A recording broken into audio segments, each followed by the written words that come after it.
Alright guys, so I figured today would be a good time to discuss this concept of max OCing and realistic OCing and stuff.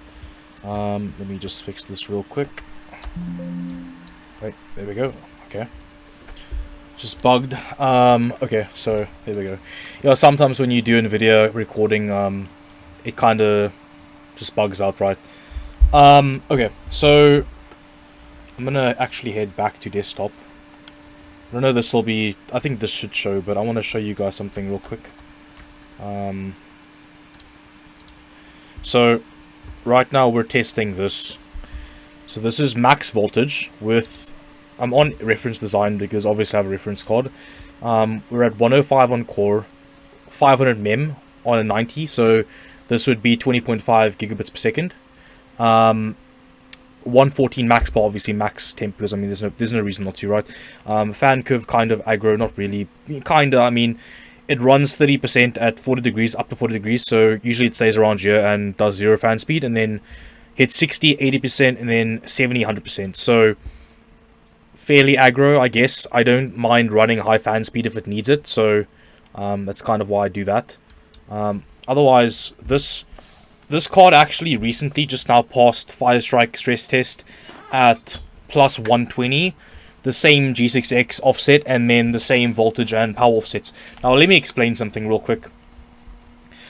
I booted up Forza and I started playing, right? And you want to know what happened?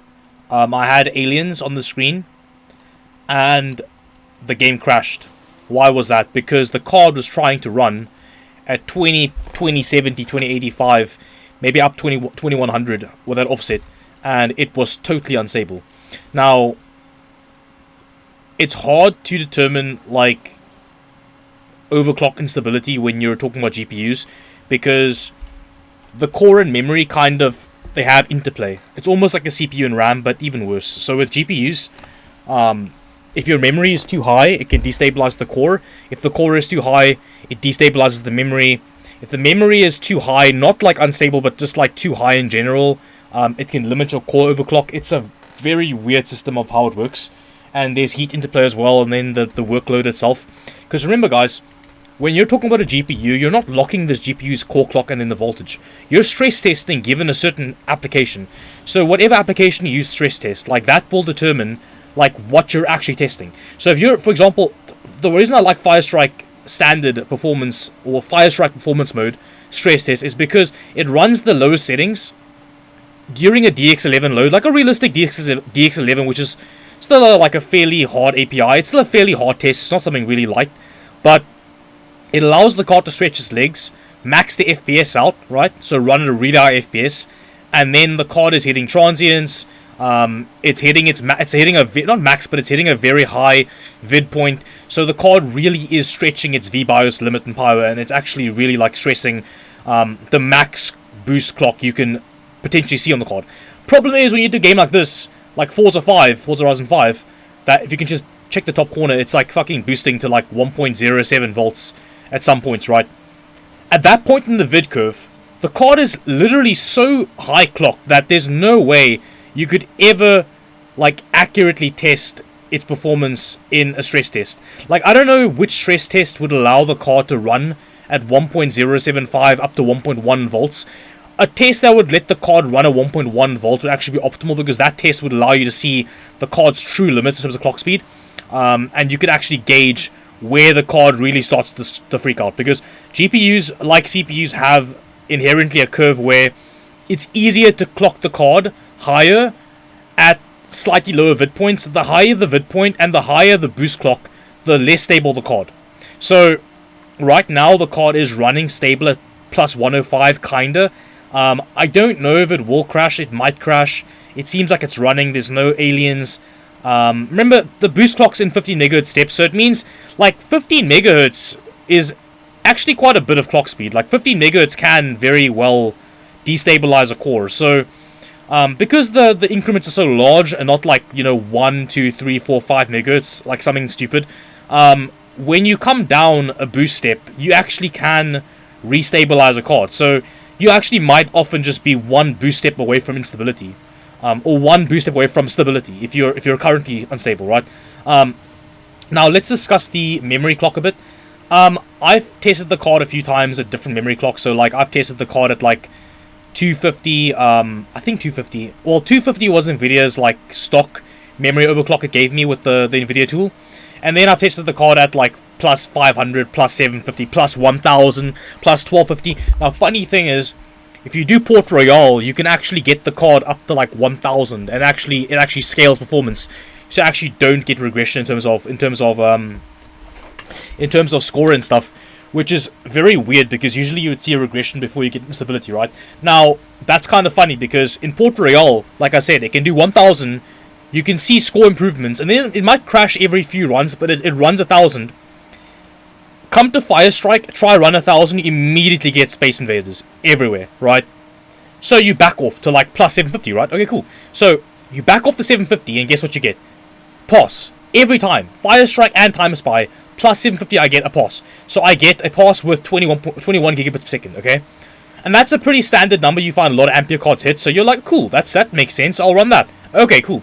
So you try and run this game, any other game, at plus 750, 21 gigabits per second, and all of a sudden you find that in gaming, 21 gigabits per second is not stable. In fact, sometimes when I would boot up the computer at desktop, you would see like Space Invaders for a few seconds, and then it would go back to normal. And that's kind of how I gauged very early in this card's lifespan that I've had it for. I've actually had the card since June. What's it now? It's September now. It's October now. Holy crap, I've had the card for how long? Damn, I think I bought this card. I bought this card back in like mid-June. So I've had this card now for like, what is that? That's like almost 4 full months. That's crazy. I actually don't usually keep cards this long. Anyway, so I've had the card for a while now, and I gauged a while back that the card can't do more than like plus 500 because of what I believe to be mining. I think perhaps the card's chips did degrade mining because the user did tell me that for a few days, I don't know how many days or how long, the card did mine at above 100 degrees on the G6 temperatures because of the fact that he just didn't know, right? He didn't know better. Plus, NVIDIA, what are you doing, NVIDIA? How are you selling a GPU that hits 100C on the G66? That's crazy. Not that mining is a normal operation, but dude, come on now. Like, those pads are pathetic, let's be honest. Like, so this card stock pads were hitting the temps were hitting like 100C. It's crazy. He used GLID pads to repad them, repad the card, and it's now running really well. The G66 is always cold. I pretty much have colder G66 than most people have on their cards, because the pads are redone, right? And I do have a second set of like 15 watts per meter Kelvin, 15 watts meter Kelvin pads that I got off Amazon for cheap, that I have spare in case this card ever has to be repadded again, because you can't mess up pad thickness, guys. Pad thickness is very important, so keep in mind if you want to repad your card, please be very careful. You can easily break your card. You can break the BGA below the chips. You can break the traces below the die. You can a lot of things. You can just make a lot of a massive mess, right? So just be careful. If you want to repad your card, it's fine. Just be very careful. Just have a lot of respect for the GPU. Have respect for the PCB. But yeah, so this card's memory doesn't run very warm, but I do believe that it might have degraded a bit because plus 500 is not like terrible. Like, it's overclock. It's not bad, right? And obviously you're not guaranteed overclock, but like plus 500 in my experience is a bit pathetic. 20.5 gigabits per second is kind of indicative of a lot of mining cards you come across. Like, a lot of mining cards out in the wild when you game will not clock very well. That's just something I've come across. And some people have said to me that their stock cards don't do more than like 20.5, which is true. I had an Eagle. I had a Gigabyte Eagle back in the day. My very first Ampere card couldn't do more than plus 500. I promise you guys, I did not mine a single day with it. I did not mine a single day. I was just gaming on that card, and literally the card could not even do plus 750, and that for a 3080 is equivalent of 20.5. So that card literally could not do more than 20 gigabits per second. 20 gigabits per second was the card's max on G66. And that was completely stock, completely not mined, gaming only. And that's just because the card has really bad stock pads. So the G66 was running too warm, and the chips were bad bin. So in gaming even it would crash. So plus 500 is the max it could do it. Core wise, it was running like I think plus 100 in core, so actually the core was kind of good. The core wasn't as bad as the memory. But yeah, that card, you know, I enjoyed it while I had it, but it was kind of, I kind of sold it because I don't know, I just got bored of it, right? But yeah, anyway, so this card I'm using now, I've gone between using anywhere between 75 on the core, 60 on the core, all the way up to 105 now. Sometimes I get crashes, but I have a sneaking feeling, a sneaking suspicion that the crashes I had on this card previously in like other previous weeks and stuff, in this card's lifespan, I think some of them were due to just RAM, because oftentimes I would find that after doing some RAM stress testing, I would get errors again and like crashes and stuff. Come to find that it actually ended up not being the card. It was always the RAM. So, yeah, I'm beginning to think that with this current RAM setup I have at 7,000 on the dock, and yeah, with these voltages and stuff, I think it's completely stable to the point now where this card is happy doing 105. So, yeah, this card doing 105, I'm happy with it. Look, I mean, 2070 right now is good. I think it's pretty good. Plus, funny fact is, NVIDIA's own stress test tool actually got the card to 105 as well. That's kind of interesting. So, NVIDIA's own, like, built-in tool actually found this card at 105. So, I'm thinking 105 is this card's maximum. But again, like, the point of this video is to explain that there's relativity, guys. Now, part of why I made this video is also because I saw online that some particular person was, if you know what I'm talking about, got called out in the forum because apparently, you know, someone was saying that he actually is also, some people that have gotten some work done by him also had some instability. And look, man, honestly, by that point, I sympathize. Because, you know, people have to understand, like, this endeavor of overclocking, it's like, it's very relative. Like, when conditions change and flip drastically, things can become very, very tricky.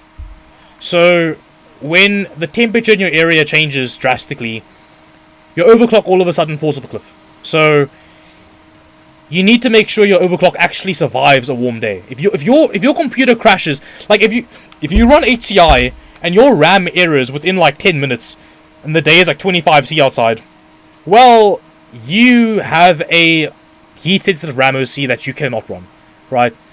Same with your CPU. If your CPU OC that you have is not gaming stable on a warm day, or like I guess application stable, so like if you do like rendering or whatever, you did not OC at the right, you did not stress test at the right time or the right conditions. Like, you can stress test at like 15 to 20°C on like Linpack, because let's be honest, like, you're not going to run Linpack every day, right? But if you're rendering or gaming and your stuff is crashing, then you need to retest, because you did not test under realistic enough conditions, or at least close enough to conditions to like what you would regard as a daily, right? Same with the RAM. If your RAM OC is too heat sensitive, it's going to be a problem. You're going to error in like random scenarios, and it's going to crash your system. So that's kind of the thing. And then also with GPUs, GPUs, honestly, because of how the boost algorithms work on AMD and NVIDIA side, more heat means less boost clock. So therefore, actually, like, the temps changing don't affect your OC. Funny enough, like, in fact, in some regards, if it's colder and your card boosts further, you can actually end up getting less stability. So that makes negative sense, right? Literally, if your card is too cold and it's boosting too far, you get more stability, which is crazy. I actually observed the same thing with the 1080i I had. A 1080i I had back in 2020, sorry. It had an air strap to it, right? This card ran so freaking cold under load that if you put any sort of offset on the memory or the core, the card would literally run too quickly and literally destabilize itself. Like, the card, the die itself could not sustain a certain level of boost. So, okay, if you change the memory, the reason why it would destabilize is because the die at its current max boost at the given temperature that was running at was already so high that increasing the memory offset would actually end up destabilizing the core, which was already running almost too fast. If that makes any sense. And there we go. So, I got a crash. And that was how many hours in? Probably like half an hour in. So, yeah, unfortunately this card cannot do 105. That sucks. I'm gonna keep testing 90 when I put this video off, but yo, that kind of goes to show. Let me go to my 3D mark so I can show you guys actually, because I want to show you. So come check. If I go to Firestrike, and for instance, this is why I'm saying doing like Port Royal and doing like Time Spy is actually not a good idea, because look at this. Like, let me. Oh, I'm doing not the. There we go. So let me show you why you shouldn't run like Port Royal Time Spy stress test. So okay, that's 3080. Let me not do that one. Let me do Time Spy. There we go. So this was on. Okay, I had the 90. So check at this. Max clock 1920. Can you observe? Okay, well this is an undervolt, but let me try and find if I have a OC result, because I really want to kind of explain this. Okay, that's also fuck man, that's undervolt too. Shit, let me go to Firestrike rather. This is when I got the card, so look what the card can do. It can do quite a lot of different clock offsets. So look at this. 2025, this is undervolt. No, it's max voltage, sorry. So this is a max voltage overclock.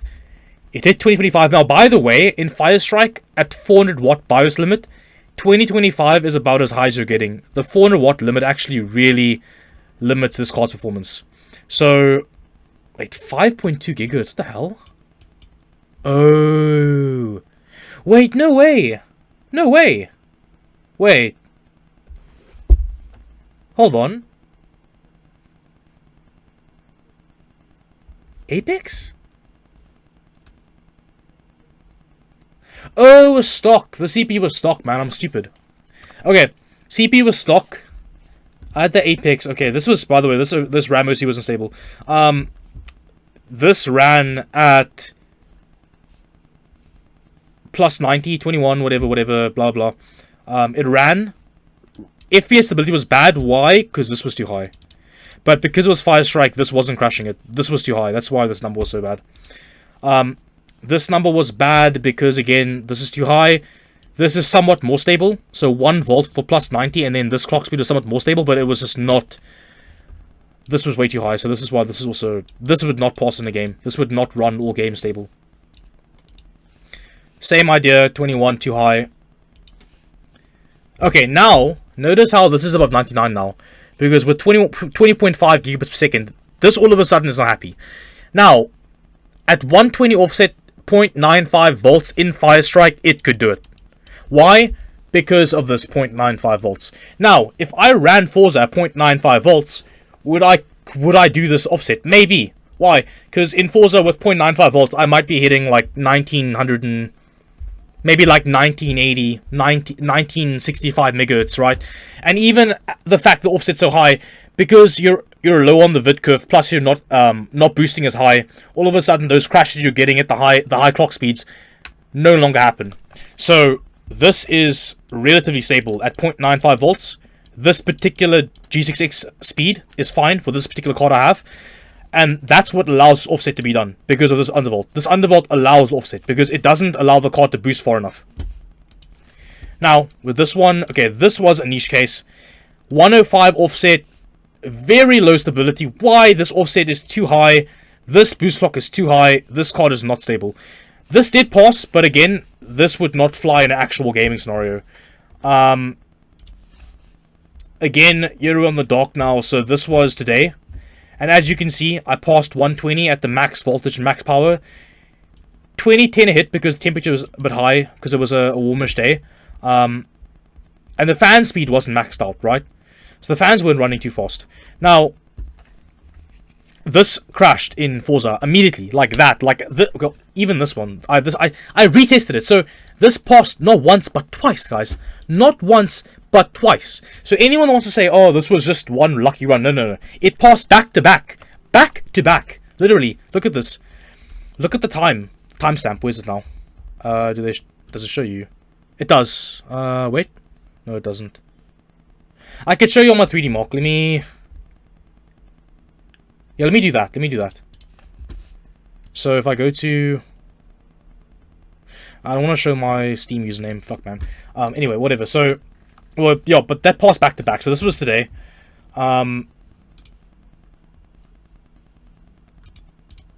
So if I record the test, what you would see was that during the test, well, I mean, you can see it now even here in these values. Like, the card never boosted as far as it did in Forza. In Forza, you could see it boosting, what, 2070, 2085 at some times, right? 2055 at a minimum. What's wrong with that? Because the card literally cannot sustain that boost clock at this given temperature and this given voltage. It just cannot. Like, it's the card's limitation. Now, here's the funny thing. A lot of cards do run at 2070 in Forza, at 2100 in Forza, and COD. Now you're asking me, okay, then why is that the case? Well, because those particular GPUs have enough VBIOS. So what does that mean? If the VBIOS limit is high enough, right, your card will simply keep boosting the voltage. Think carefully. Like, so if you had a 3060i, for example, like a Strix card or whatever, tough even, okay? Like, I had a tough 3060i. The BIOS is so maxed out that the card's core can never possibly even max out the voltage in most circumstances. Like, in most circumstances, the card's VBIOS limit is so absurdly high, or like more than enough for the card, that the card will never struggle to boost to its max vid point, and then you can start seeing numbers like 2100 regularly, but only because the VBIOS limit allows it. Okay, if this card I have had a 450 watt BIOS, I could do a plus 75, maybe plus 90 offset, and you know what you would see? You would see the card boosting in Forza all the way up to like 1.1, you know, 1.1 watt, like it might be like 1.113 volts, like 1130 millivolts or whatever, maybe 1126 or something like that, and then it would easily hit 2100 and keep stability, right? But because it's trying to 2070 and then like 2085 at like what, 1.075 volts, the card can't do it. Like, the card might be able to do it at around 1.1, with maybe like a hair over 1.1, right? If it had the power limit, it doesn't have the power limit, so it can't boost the vid curve high enough. Therefore, when I have the offset and it's boosting that far, it's just not doing it. And it's why the number looks unimpressive. So when I go back to Forza, if I go back to Forza now with plus 90 or like plus 75, like I've shot Forza videos with plus 75. So you can see, oh, it's running at like 2025, right? So you're like, damn, then that's slow. Like, damn, aren't your OC here? Like, why is your card running so slow? Like, everyone else's card's running at 2100.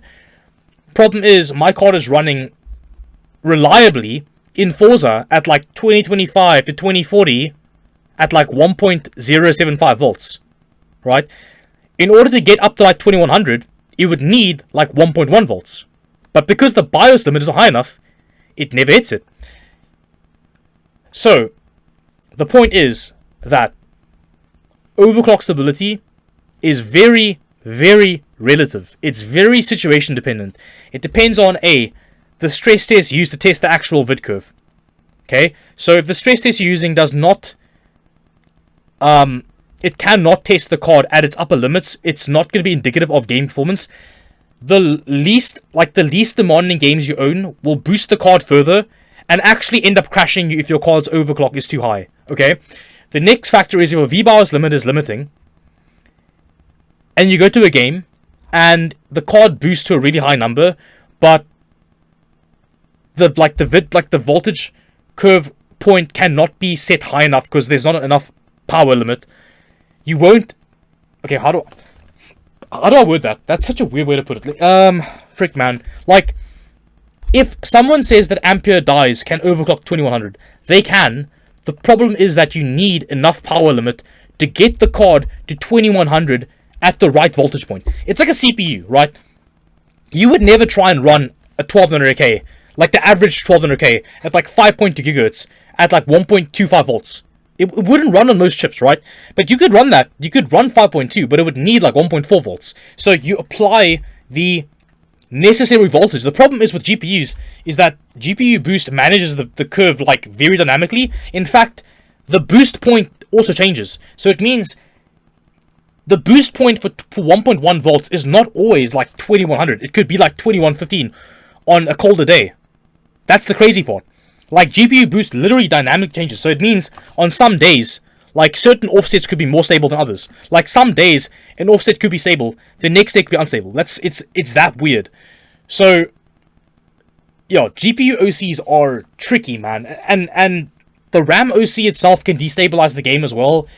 The RAM OC can destabilize the GPU. Oh, it's such a mess, man. It's a really hard thing to work on, guys. That's why max OCs do not always work in practice. Like, max OCs only work when you've put in like hundreds of hours of testing to the point where you know exactly how something's going to behave. Like, if you don't know exactly every condition, you get phantom instability. And the thing is, a lot of people have phantom instability. Like, a lot of people have intermittent crashes, like once every couple days.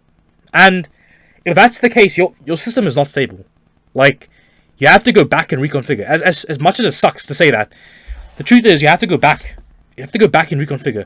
And it's what makes what makes optimization services so dangerous, because like, unless someone sits with you and works with your system for like the span of a week or more under different ambient conditions, environments, and like in an array of games, like at least 5 to 10 games, like different conditions, different video settings, you'll never know when it's coming. The crash can come anytime, right? So, yeah, interesting video, practical demonstration. I showed you guys the crash, showed you guys stress testing that, you know, proved the card should have been doing those numbers, but actually in practice it doesn't happen because of like differential factors, like dynamic factors, stuff that changes with the condition of the game or whatever. So tricky stuff, man. I'm gonna head back now to Forza and try and hope and pray this runs. I think plus 90 might run, but there's a chance I have to go back to plus 75. I've just kind of been bored of my card running slow. I've been trying to like, I was curious, man. I want the card to run faster, but it's just like, unfortunately, the VBIOS is the VBIOS. It's all you get, man. There's not much you can do. In fact, most cards that you come across never run this high. I think of all the GPUs I've owned in the last year and a half, NVIDIA-wise, I don't think that I've ever been able to do more than like plus 90 stable. Like, I mean, rock solid. Like, I think between 60 and 90 is like standard for most cards. I don't think that, like, I think there was one card I owned that could do like an exorbitant amount of clock speed, like a crazy bin, and that was this card. Incredible GPU, man. Like, two of them, both the same time frame of when they came out. 3070i, 3080i. Game Rocks from Palette, oh my goodness, dude. These cards were insane, bro. Like, let me find this real quick for you. My goodness, man, these cards. Oh, the bin was insane, dude. Like, the bin was so, like, unbelievable. You just could not believe it. Like, so this one. Here we go. So, look at this, bro. Like, dude, look at this. Like, disgusting, bro. Disgusting. 2175, dude. Stable, dude. Like, come on, man. In Time Spy, no less, dude. At 54 degrees, mate. Like, are you kidding me? Check the RAM, by the way. A 5000 mega transfer DDR4A, dude. And my cracked 12 core. I had like such a good 12 core bin, dude. Look at this thing. Boosting to 5.075 gigahertz, no problem, my guy. This PC I had this time was like so well optimized because every single component was like a god bin. So literally, like, they all overclocked crazy and they never crashed. Like, the system never crashed because every single bin was just so freaking good. Like, I actually missed that configuration I had. I should have kept this configuration. This system, the way it was at this time of the year, in August of that year, I should have kept the computer the way it was, bro. It was perfect. It was chef's kiss. Like, this computer was freaking cracked, man. Funny enough, though, this card I had as well was almost as good. So, but like this. Honestly, I was dumb for selling this. Like, this 3080i was probably one of the best bin cards on Earth. Like, this was one of the best bin ampere cards on the planet. Like, this is like, and it's not even the OC, man. Like, this thing had a 400 watt BIOS. So, Can you even imagine what kind of offset I was running to hit the speed? I'm talking like plus 200, man. Like, bro, you could not make this shit up. Like, this card was crazy. Like, that card ran Black Ops Cold War at like 2100 megahertz. No problem. Like, completely stable. Like, that's unreal, man. If I go to Fire Strike, find that Godbin. It scored 39,000, man. Like, 2130 in Fire Strike as well, man. Like, this card was the real deal. The real deal, man. Like, this card was something else.